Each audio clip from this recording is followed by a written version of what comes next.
Thank you for listening to the Allender Center Podcast. I'm Dr. Dan Allender. And I'm Rachael Clinton Chen.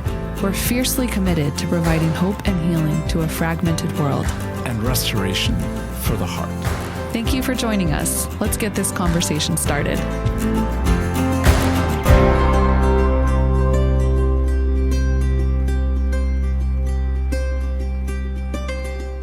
Rachael, we began last time the Bible quiz, correct? Yes.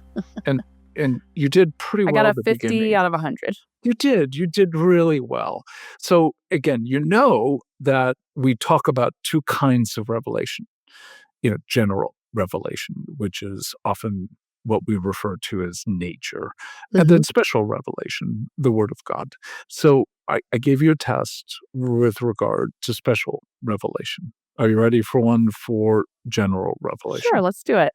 Okay. How did you listen to the world around you, and what did you hear?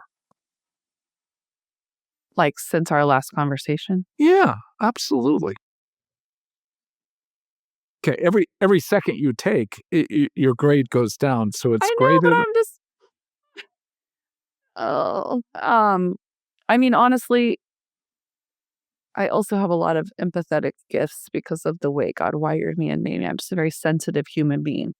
So sometimes listening to the world around me gets really overwhelming and noisy. And I feel like this is more one of those seasons where people are afraid, people are angry. And so, like listening to that energy, like thinking about driving in traffic feels a little bit like just a really scary thing. Also, it's like darker a lot of the time.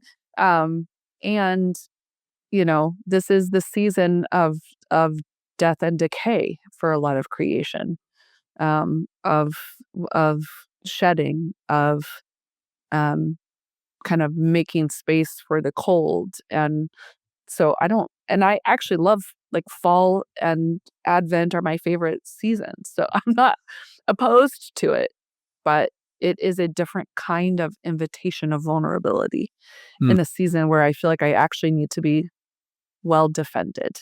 So, yeah, and in the in-between, I had the chance to, Becky at one point said, come out on the porch. The wind is whipping.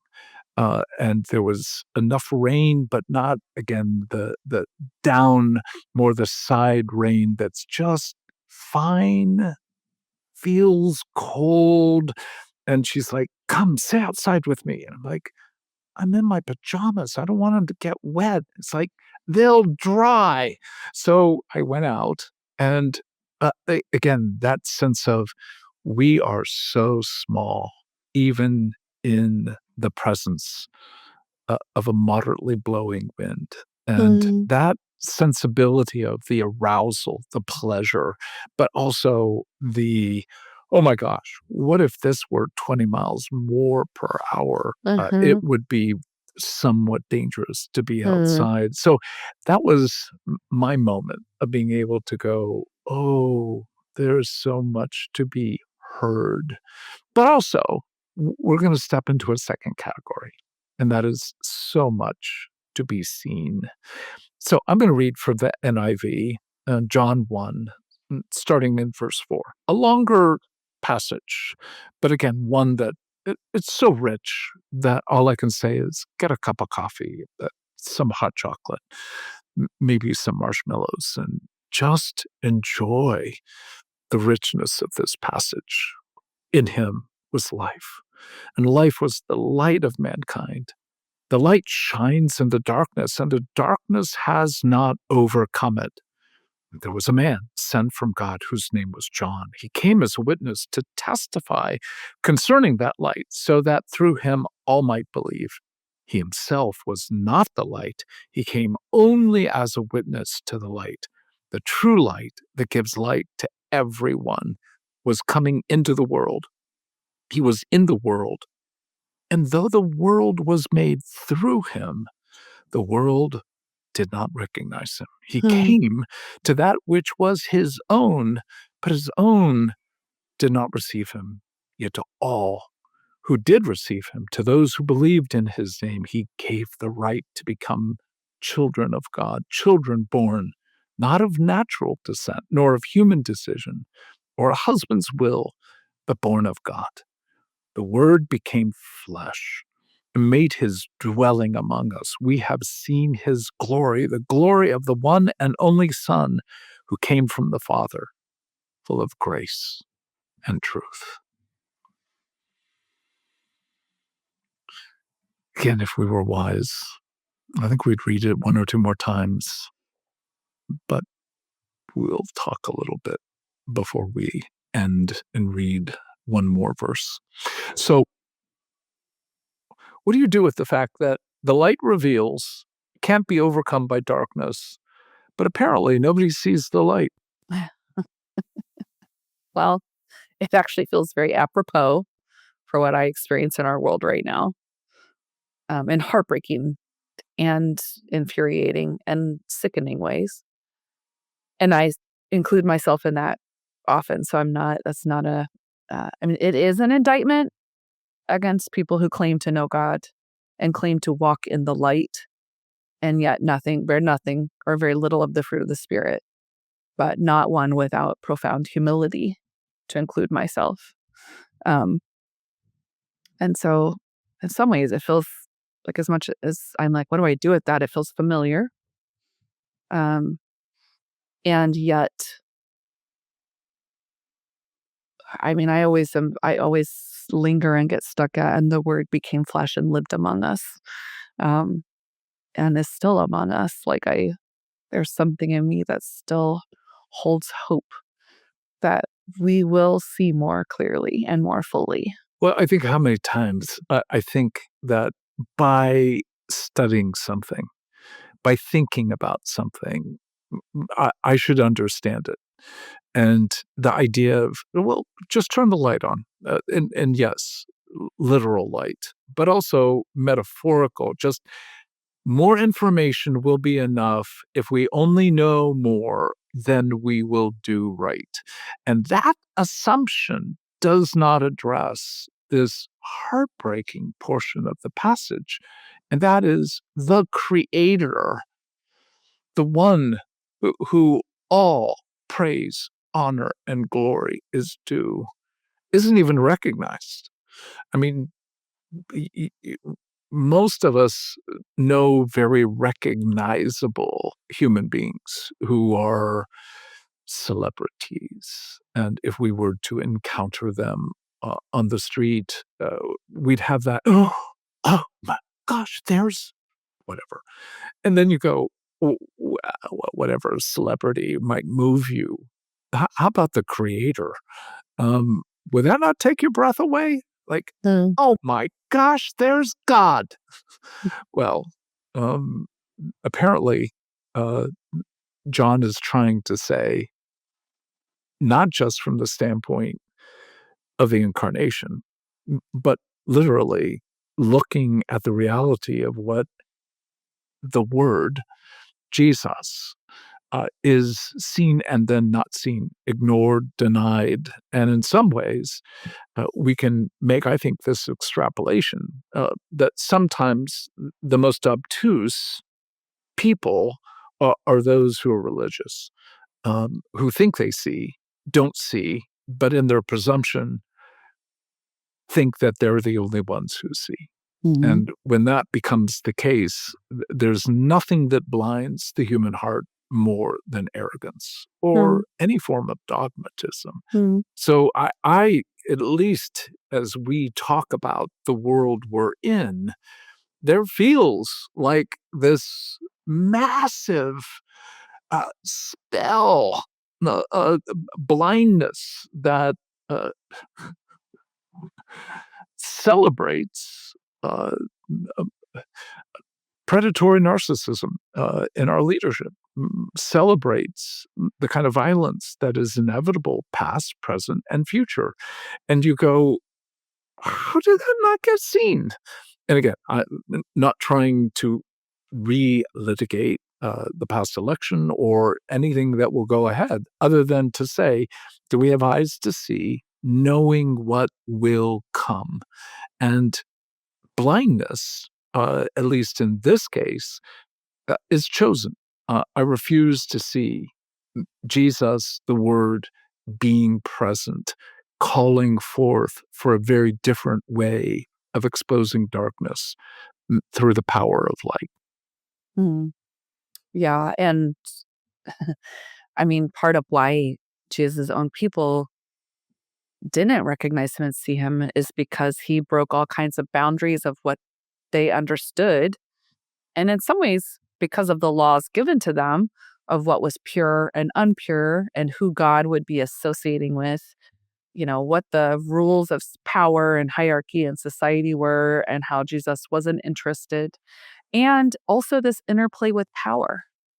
And in some ways, understandable for the Jewish people in Jesus' time, understandable desire for a kind of power that would contend with the oppressors that they were under, while also oppressing each other or other people as a form to not be as oppressed by the oppressors. So there's also this longing to see the Messiah come in a kind of powerful way that would actually utilize the power of this world, not turn it on its head, not expose it, not bring a different kind of power that's actually really risky and not necessarily going to eradicate suffering.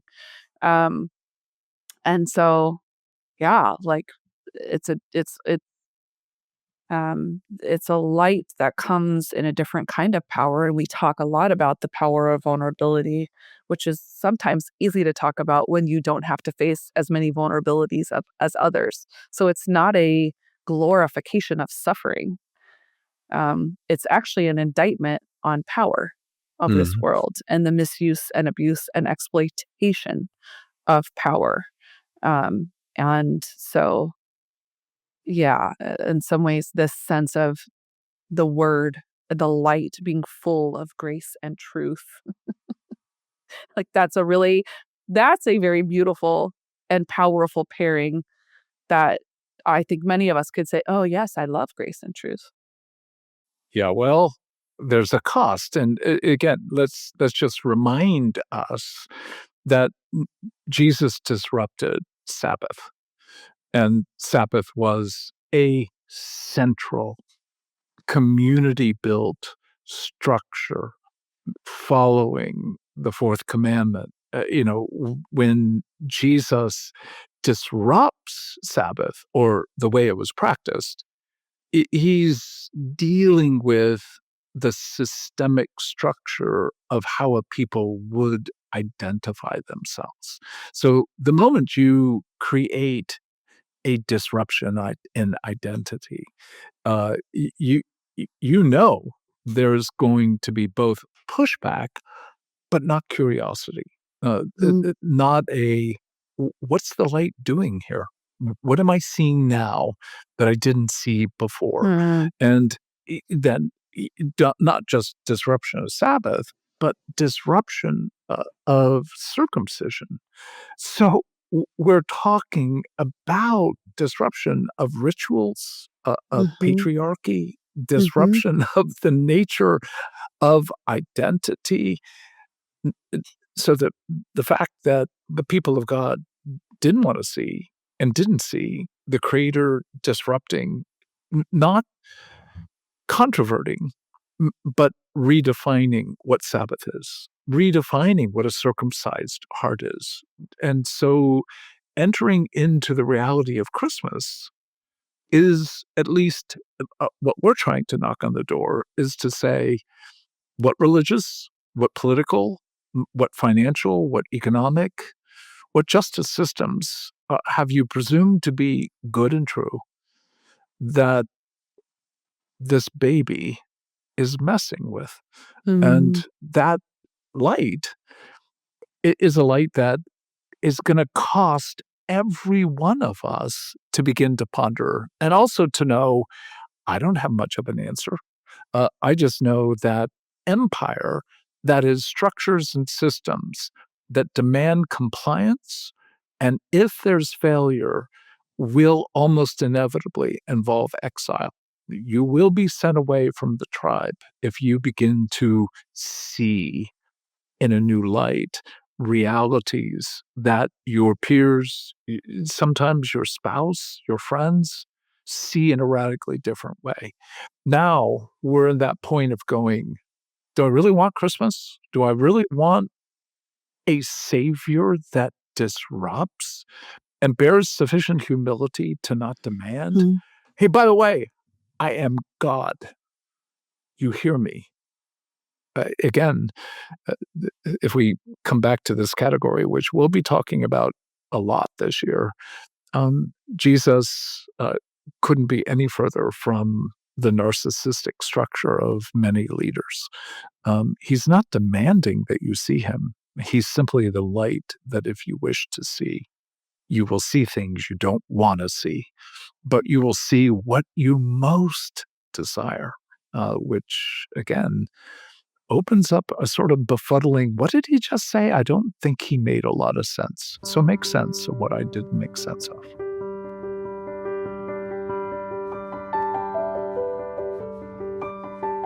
Friends, we wanted to pause for a moment to thank you for listening.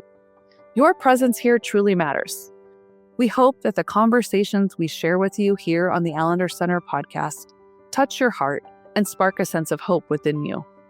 As a nonprofit housed within the Seattle School of Theology and Psychology, the Allender Center is dedicated to engaging with trauma and bringing restoration to individuals, families, and communities. But we can't do this important work without the support of people like you. Your involvement truly makes a difference. If you feel moved to deepen your involvement, we invite you to consider making a one-time or monthly gift to the Allender Center. Every donation, no matter the size, directly contributes to bringing the hope of redemption and healing to so many people who need it. To give, visit theallendercenter.org/give. Once again, we are deeply grateful for your support. Thank you. Now let's get back to our conversation.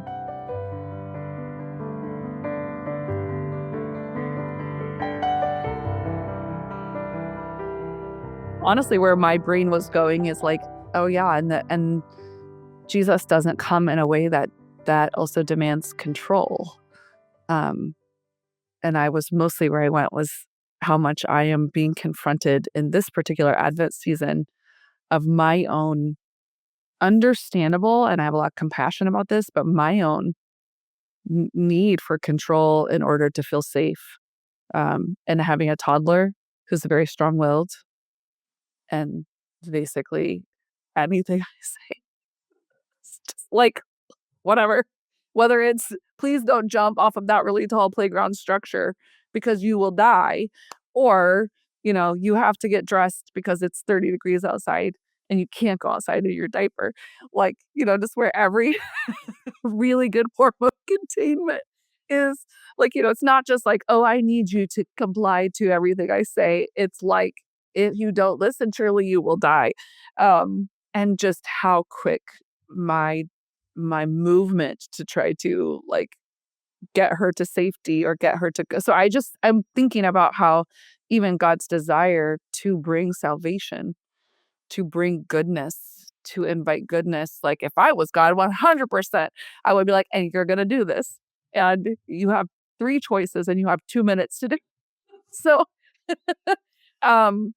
that to me is both infuriating and also I feel deeply grateful that I am not manipulated into compliance. Now that opens up a whole other scope of issues for me of like, but it's matters of life and death. And why would you tolerate? I mean, that question of suffering, the question of evil.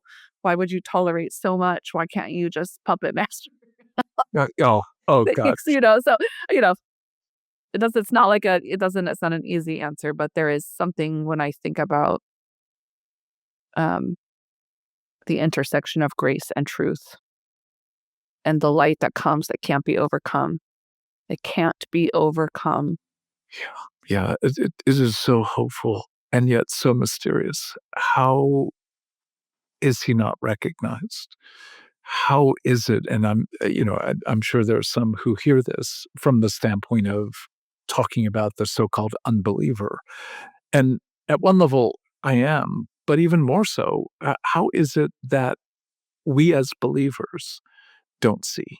Mhm. And when we do see, and we presume it's the only way to see, Mhm. how is it that when we're with those who don't see the way we see, there's not, again, this willingness to listen, to be intrigued, and in some sense be captured by different viewpoints versus having a stance that fundamentally is critical, judging, and bears an exclusion. Like, you will not be part of my world if you hold these particular views or thoughts. So, as we step back into what the light's revealing, what the light reveals is what I most deeply desire: grace and truth. Yet, it also exposes. Exposes. I'm a man of judgment. Another word for that is contempt, not grace, but contempt. And truth as it serves my own justification for what it is that I demand. When you begin to put words to that, and that came up over a conversation with Becky. I've talked a lot about kitchen stuff, but I've had a very long day, and uh, I, I fixed dinner, and I did most of the dishes, and there were reasons why she was not doing a whole lot at that point, and it was very legitimate. But I was coming to one pan that had noodles that had sort of fused to the bottom, and I'm scrubbing and scrubbing and scrubbing. And she walked up and quietly put her hand on my shoulder, and she said, "You might need to use your fingernail." Uh, I'm just going to say I didn't handle that phrase very well. I'm going to repeat only a portion of what I said. But essentially, what I said is, "Well, why don't you use your fingernail? Why is it got to be mine? I worked all day. I made dinner. I cleaned up. It's your fingernail, not mine." And I, I'm not going to fully condemn my response, just 98%. And to go, grace and truth? No, contempt and self absorption. And thankfully, I'm so grateful for my beloved. But she just looked at me and started laughing. And it wasn't mockery by any stretch. It was just like, wow, that was hilarious. And thankfully, it caught me so surprised. It's like light. When you turn it on and your eyes have adjusted to the darkness, and all of a sudden the light comes on and you start blinking. Like, you would think, oh, I can see now. But it's like the light blinded me. I was comfortable in my little angry darkness. But in that moment, like when she started laughing, I'm like, yeah, what's going to kill me to, shall we say, fingernail this noodle out of the bottom of the pot? So it's so small compared to what we're facing culturally, globally. Mhm. And yet, again, I want to argue the light is meant to reveal and expose and invite. Mhm. And it's the invitation. Yeah, it reveals, it exposes. That's hard work. But the invitation to glory, that's where the passage ends up. Glory. What does that do as you engage the glory at the end of that? Mhm.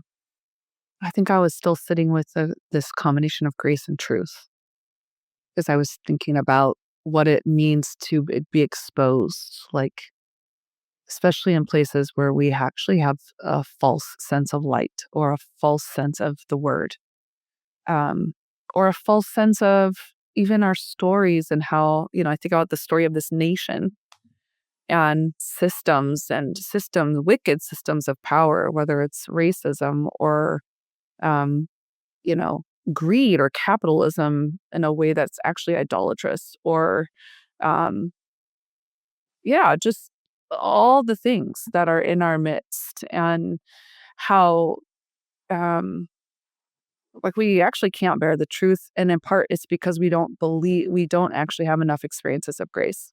Hmm. Either and I'm not saying, like, "Oh, people need to be more gracious." That's not what I'm saying. I'm saying I don't actually think this is where I feel like, "Oh, yeah, we have not encountered the word." We can't see the actual what it means to undergo grace, because grace is a transformation into something beautiful and glorious. Um, but we don't trust the process. And so we hold on to our own means of protection, our own denial, as if that will save us and not just make us rot from the inside out, or make us more violent or vicious or small and cruel. So as you put words to that, when you say that in some sense we are unaware of our need for grace, even though we speak about it almost in every sermon, Yep. every significant writer, if you're talking about the reality of what it means to follow Jesus, grace is a pretty central word. Yet what Yeah. I'm hearing you say is, from your standpoint, it is a word that we think we know. In other words, we think we see, but maybe Well, not. it's I'm just thinking a lot about this, and we can cut this out if we need to. I just it to me feels like we've actually, again, we haven't seen. We equate grace with privilege or provision or goodness or blessing. Um, and so, yeah, I don't know. I do think people know grace and have experiences of grace. I'm not saying no one, and I'm not saying I just uh, in this conversation around light not being seen, the true light, the light of the world, coming even to his own people and not being seen.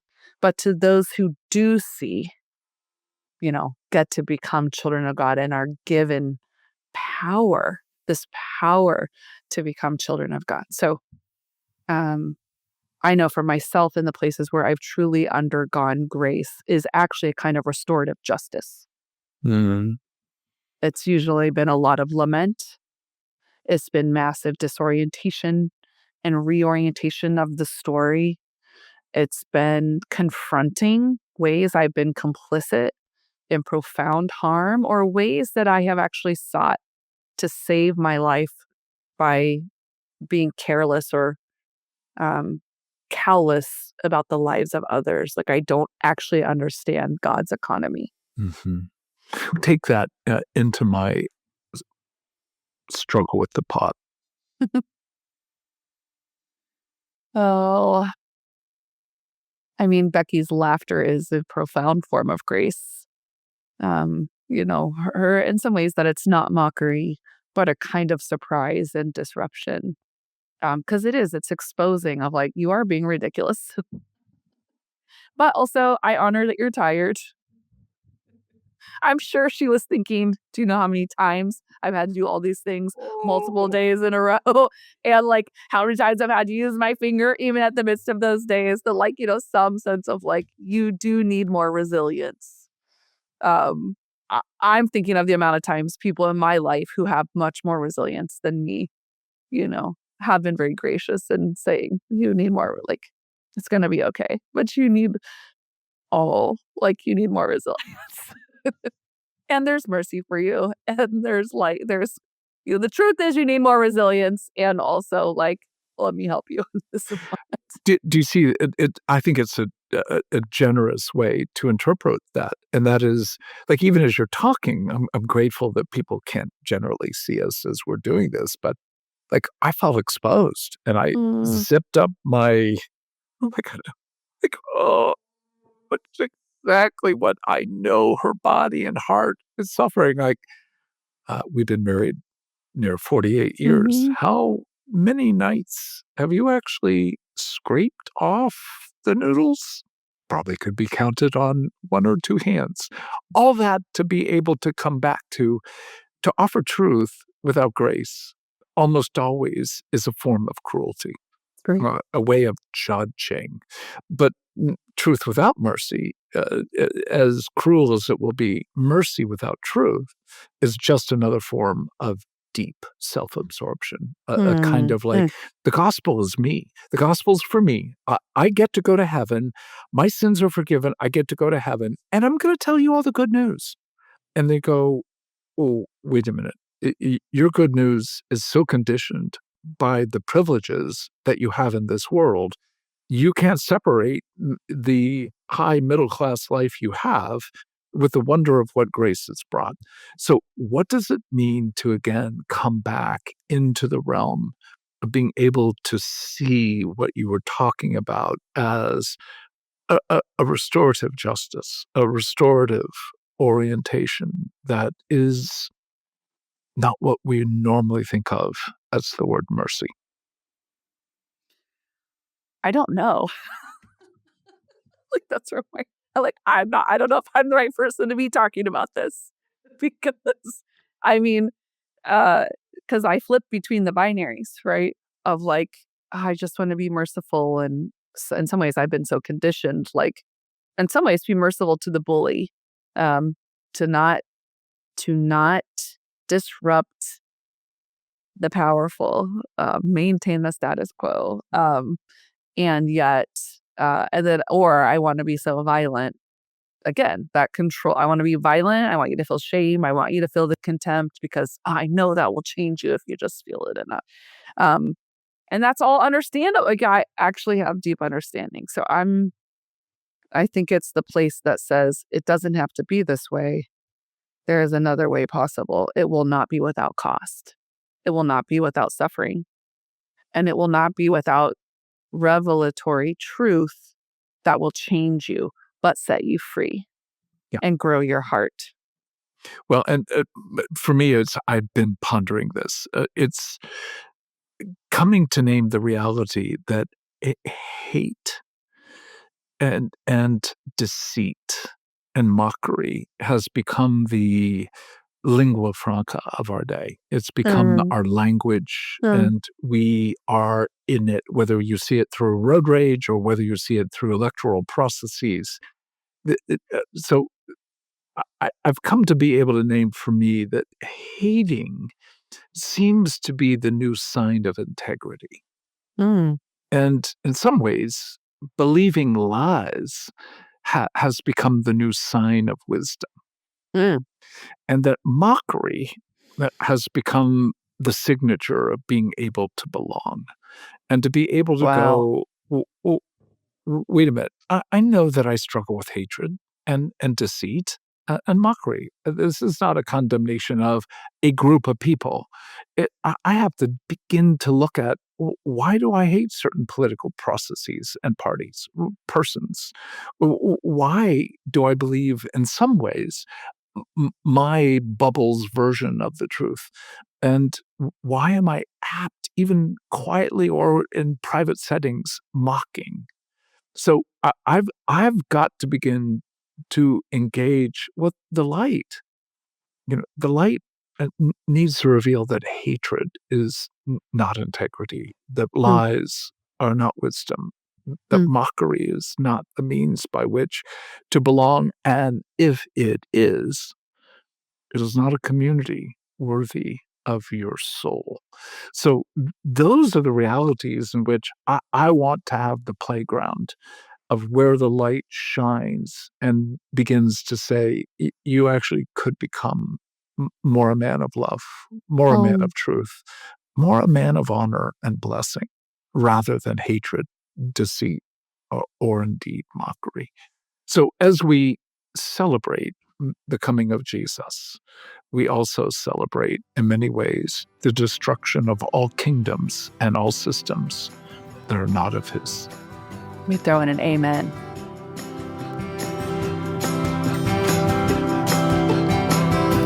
The Allender Center Podcast is produced by the Seattle School of Theology and Psychology. If you'd like more information about the Allender Center, you can look at theallendercenter.org.